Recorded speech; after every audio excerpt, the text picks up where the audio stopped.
لو ما شفتش الجزء اللي فات من حكايه تاكاميتشي ناموتوكو ريفنجر الموسم الرابع فبنصحك تشوفها الاول، وده طبعا عشان تفهم الاحداث وتعرف انا بتكلم عن ايه. وده كله طبعا مانجا ملونه بعد احداث الانمي. في الجزء اللي فات شفنا معظم حياه اصدقاء تاكاميتشي، واللي طبعا كان من ضمنهم تشيفيو وهاكاي، واللي بالفعل انتهت بعدم توريط اصدقائه في القتال. وده طبعا لان كل واحد منهم عنده اهدافه الخاصه. وسرعان ما دراكن بيتصل على تاكاميتشي وبيقول له تعالى يا عم عايز اقعد معاك، وتاكاميتشي بيقول له تمام انا جاي لك. ودي كلها طبعا كانت الاحداث السابقه. عامه هتلاقي رقم التشغيل تحت في الوصف موجود في الفيديوهات كامله عن الموسم الرابع، وده طبعا لو حابب تعرف الحكايه من اولها. فتعالوا نكمل باقي الحكايه.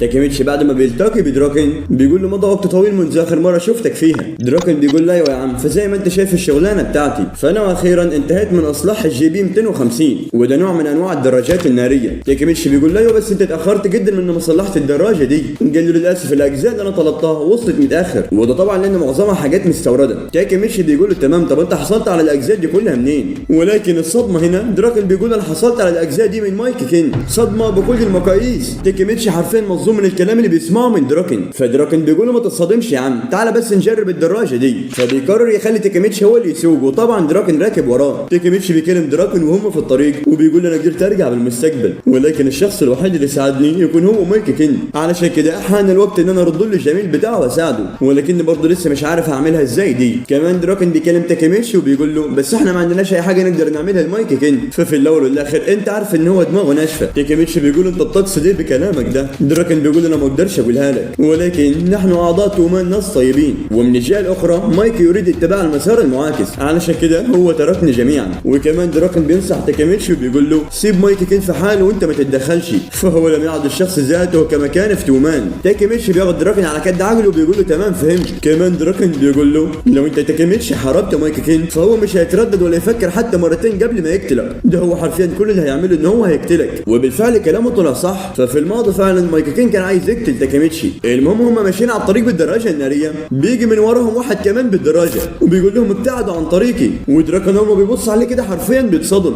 ده اينوبي يا جماعه. ولكن ده مش اينوبي لوحده بس، ده كمان مع ساوز على الموتوسيكل. ساوز بيمسك اينوبي وبيرميه على تاكاميتشي. للدرجات دي يا ساوز انت غدار بالطريقه دي؟ يا لبشاعه هذا الموقف، للدرجات انت بتضحي باعضاء العصابه بتاعتك. تاكاميتشي بيكلم دراكن وبيقول له خلي بالك الواد اينوبي هيجي عليك، ولكن سرعان ما تاكاميتشي بيفرمل الموتوسيكل، وطبعا بينزل بعدها على طول دراكن. ساوز بيقول لهم ايه رايكم نخلي الامور مثيره اكتر؟ تاكاميتشي بيكلم دراكن وبيقول له هو مين الراجل الغريب ده؟ دراكن بيقول له اسكت يا عم، ده هو ممثل عصابه روكهاري تانداي، وده هو تيرانو الجنوب، واللي طبعا ملقب بتيرانو ساوز. المهم تاكاميتشي بيبص حواليه وحرفيا بيتصدم، ده متحاصر يا جماعه من كل ناحيه من عصابه روكهاري، ده هناك الكثير منهم بينتظرون اوامر ساوز. ساوز بيروح لدراكن وبيقول له رايك تكون شريكي، وده هو احد الملوك الثلاثه الذين هم بنفس مستوى مايكي، واخيرا كالظهر والعالم بدا بالتحرك. وتاكاميتشي حرفيا لسه مصدوم، ده بيحاول يعد اعضاء العصابه اللي بيحاوطوه، ولكن انت بتعد ايه يا تاكاميتشي؟ العدد حرفيا غير محدود، دول هم يا جماعه عصابه روكهاري تانداي. المهم ساوز بيكلم اينوبي وبيقول له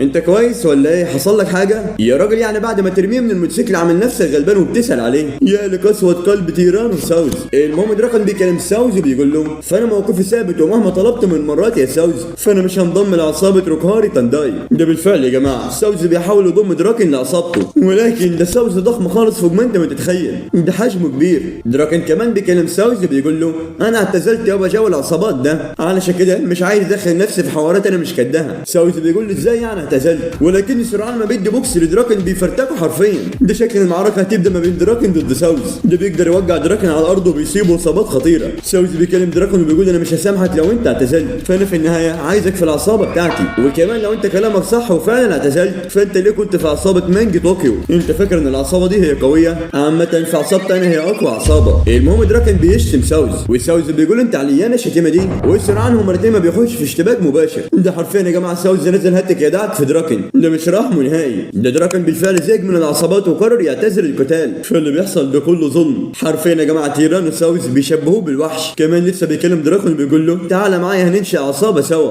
ولو انت مش عايز تيجي غير لما اقضي على عصابه طوكيو مانجي فعنيا ليك، انا هخلص على مايكي كين وهقضي عليه. ايه يا عم سوز الحماس اللي فيك ده؟ يعني انت فاكر مايكي كين عيل صغير بيلعب معاك في الشارع ولا ايه؟ دراكن بيقول له بس انا اعتزلت وخلصت، انا مش هرجع لجو العصابات تاني. وكمان لو انت فاكر نفسك اقوى من مايكي كين ففوق يا بابا، الاقوى سيظل دائما الاقوى. سوز بيقول العالم اللي احنا فيه ده القوي بياكل الضعيف. وعامة يا دراكن فانت قدامك خيارين بس، لما تنضم لعصابته تكون تحتيه على طول في العصابه، لا اما هتموت هنا ودلوقتي. سوز بيكلم تاكيميتشي وبيقول له رايك في اللي انا بقوله ده؟ تاكيميتشي بيقول له كلامك مظبوط يا ريس، والله اللي انت عايز يا باشا انا معاك فيه. قال له مال وشك كده عامل نفسك بريء ليه؟ وكأن مالكش علاقه باللي بيحصل ده. عامة يا تاكيميتشي في حركه منك انت هتكون التالي. تاكيميتشي بيقول هو اللي بيحصل ده يعني انا قدرت اقفز بالزمن ولكني وقعت في ورطه، بس ازاي هقدر اطلع من المصيبه اللي انا فيها دي؟ ولكن سرعان واحد من عصابه روكاري بيقع على الارض. تاكيميتشي بيقول هو اللي بيحصل ده الناس من حواليه بدات تقع. كمان واحد بيجي من وراه بيكلم ساوز بيقول له ايه يلا يا ساوز وطي صوتك شويه. عامه فانا جيت مخصوص عشان افسد المتعه بتاعتك. وده يا جماعه هو شخص من عصابه برهمان،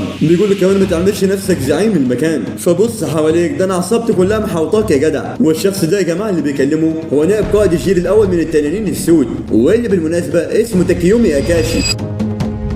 وده كمان الشخص الثاني من حيث القوة في عصابة برهمان. تاكيميتشي بيتصدم لما بيشوف عصابة برهمان كمان موجودة. ده شكل هذا لا يبشر بالخير نهائي. اثنان من الثلاثة العظام هنا، وفي لحظة صار الموقف فوضى بين حكام طوكيو. هل هذه هي شرارة الحرب الكبرى؟ ده خلاص يا جماعة روكهار وبرهمان على أعتاب الحرب. لقد اجتمعت عصابتان من عظام طوكيو الثلاثة، عصابة روكهار التنداي ضد عصابة برهمان. ساوزي بيكلم عصابة برهمان وبيقول لهم مين اللي جابكم هنا؟ فأظن إن مفيش أي حاجة هنا تخصكم. تاكيمو بيبص على السما كده وبيلاقيها بتمطر، بيقول انا دايما كل ما اجي هنا وبتمطر، فده المعنى ان الحظ بتاعي بيكون حلو. كمان تاكيمو بيكلم ساوزي وبيقول له انا ما جيتش عشانكم يا عصابه روكاري. طيب يا عم امال انت جيت عشان مين؟ بيفاجئهم وبيفاجئنا كلنا وبيقول انا جيت عشان تاكيميتشي هانغاكي. صدمه بكل المقاييس.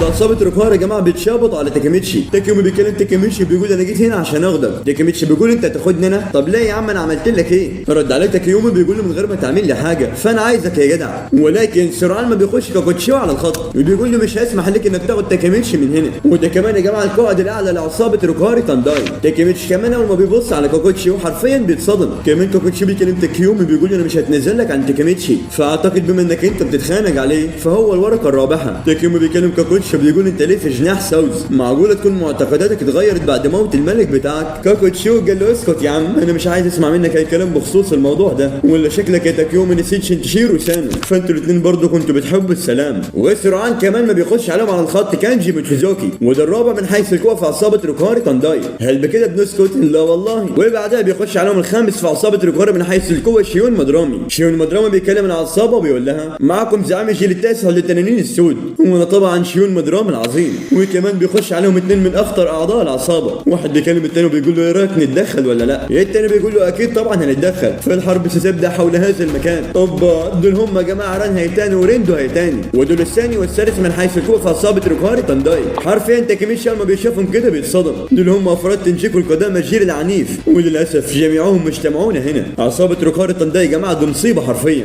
ولكن هل ستندلع حرب كبرى؟ لسه برضه مش عارفين هو ايه اللي بيحصل ده جمع اثنين من اقوى الاشخاص المتعطشين للدماء. المهم تاكيومو بيتريق على عصابه روكهار وبيقول لهم انتوا كلكم ضعاف مفيش منكم فايده، انا كفيله بس بنفسي اخلص عليكم كلكم. وسرعان ما بيخش شخص غريب على الخط بيقول لهم مرحبا، ولكنه بيرمي الشمسيه على ساوز. ساوز بالفعل بيقدر يتفادى الشمسيه بصعوبه، ولكن الشخص ده بيطير بسرعه على ساوز، وبالفعل بيقدر يصيبه اصابات خطيره. بس هو مين الشخص ده اللي قدر يضرب ساوز؟ تاكيميتشي حرفيا مصدوم من اللي بيحصل ده. المهم الشخص ده بيكلم تاكيميتشي وبيقول له هات يا ابني المظله بتاعتي اللي واقعه تحتيك دي. تاكيميتشي بيقول له حاضر حاضر يا ريس والله بس اهم حاجه ما تاذينيش. وبالفعل بياخد المظله وبيديها له، وده طبعا لان في الوقت ده المطره كانت شغاله وهي مش عاوزه تتبل ميه. ودي يا جماعه تبقى زعيمه عصابه برهمان سينجي وكاوراجي. واخيرا كظهر اثنين من اقوى الزعماء في طوكيو، والاثنين للاسف ضد بعضهم. دول هم ساوزي ضد سينجي. سينجي بتكلم العصابه بتاعتها اللي هي عصابه تومان وبتقول لهم يلا بينا احنا هنخلص على عصابه روكهاري هنا ودلوقتي، انه يقتحم المشهد وبيده المظله. فده شخص من الثلاثه العظام، وللاسف بيزداد الوضع تعقيدا اكتر ما هو متعقد. ومن هنا هنقف. استنونا في الاجزاء الجديده من حكايه تاكيميتشي انا موتوكي ريفنجر الموسم الرابع، وده كله طبعا مانجا ملونه، فما تنساش اللايك والاشتراك لان ده بيفرق معايا جدا في جوده المحتوى اللي بنقدمه، طبعا بيخلينا نقدم محتوى افضل واسرع للمتابعين. واهم حاجه ما تنساش تصلي على سيدنا محمد وبس كده. جود باي.